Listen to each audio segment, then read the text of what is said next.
Okay, I've seen this done so many times. I felt like I wanted to, put my 2 cents on this. Looking at Oregon's schedule for the 2021 football season, their non-conference schedule comes down to one team, and that's playing Ohio State. But we'll get into that in a little bit. First, Fresno State. Opening up with Fresno State.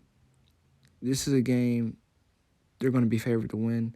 Obviously, the tricky one is Ohio State. Now, if they can go into Columbus and defeat Ohio State, you are cooking with hot grease because you're on your way to making the college football playoff if you can definitely run the table. Even though, the Pac-12 is not the most respected conference in football. Stony Brook is a team. Again, they should not be playing Stony Brook if you're a team that wants to make the college football playoff. That's a victory that they should easily take care of business.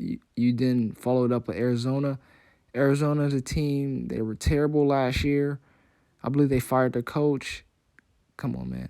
At Stanford, Stanford needs to improve too. They haven't had the best season yet. I'm waiting for them to make that step.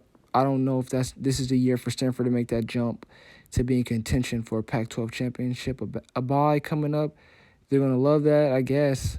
If you come into it, 4-1, 5-0, I think you're on the right track, and then you get to stay at the crib again, and you're playing California, a team that they're on the rise.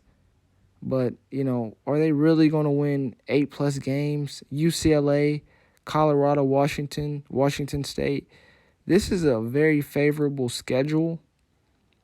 You look at the Utah game and maybe a stump off at Washington, but this is a very favorable schedule for the Oregon Ducks.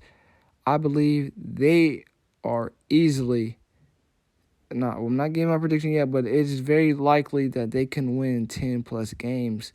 The only games that I can see that are, pick 'em games is how will they fare going on the road to Columbus at Ohio State. And then obviously remember last year they were supposed to play Ohio State at the crib, and unfortunately due to obviously the season the way it was, they were unable to do that. So maybe if they would have won that game, they'd be more prepared for Ohio State this time around. Going to Ohio State all the way from Oregon, playing in a different time zone, that's going to be a tough game. And then obviously Washington and Utah, those are probably the 3 teams or 3 games that you'll see that it can go either way. But Oregon has a very favorable schedule, and I could easily see them going. I'm not giving a prediction yet, but it is possible in each game that if they play the cards right and take care of business like they're supposed to do, I can see them easily being in a Pac-12 championship game.